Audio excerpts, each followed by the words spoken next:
আশা করি সবাই ভালো আছেন। নমস্কার বন্ধুরা, চলে এসেছি আবার একটি নতুন ভিডিও নিয়ে। সবার সুস্থতা কামনা করে আজকের ভিডিওটি শুরু করছি। এখনো পর্যন্ত যারা আমার চ্যানেলটিকে সাবস্ক্রাইব করেননি তারা আমার চ্যানেলটিকে সাবস্ক্রাইব করে রাখুন, সুন্দর সুন্দর ভিডিও পেতে এবং কিছু কিছু টোটকা পেতে, যাতে আপনারা উপকার পাবেন এবং উপকৃত হবেন। আর দেরি নয়, শুরু করি চলুন। প্রথমে জেনে নেব নাগপঞ্চমী কবে শুরু হচ্ছে। 9ই আগস্ট শুক্রবার 2024 সকাল 8টা 15 মিনিট থেকে 10ই আগস্ট 6টা 9 মিনিট পর্যন্ত। কিন্তু শুভ মুহূর্ত হলো 12টা 13 মিনিট থেকে দুপুর 1টা পর্যন্ত, খুব ভালো সময়।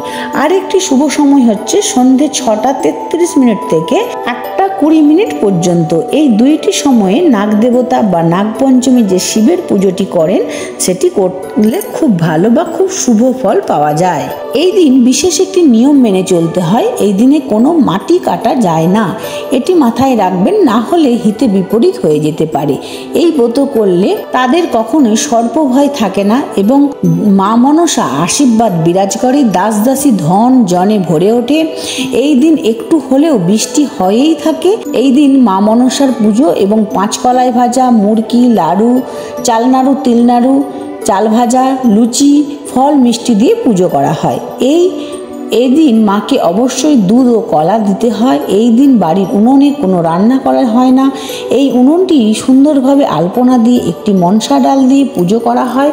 এই দিন আগের দিন রান্না করে রাখা হয় এবং সেই খাবার বাসি খাবারই এই দিন খাওয়ার নিয়ম। তারপর পুজো হয়ে গেলে প্রসাদ বিতরণ করা হয়। এইভাবেই মা মনসার দেবীর পুজো আমরা নির্বিঘ্নে শেষ করে থাকি। ভালো থাকুন, সুস্থ থাকুন। ভিডিওটি ভালো লাগলে লাইক, কমেন্ট, শেয়ার করতে ভুলবেন না। ধন্যবাদ।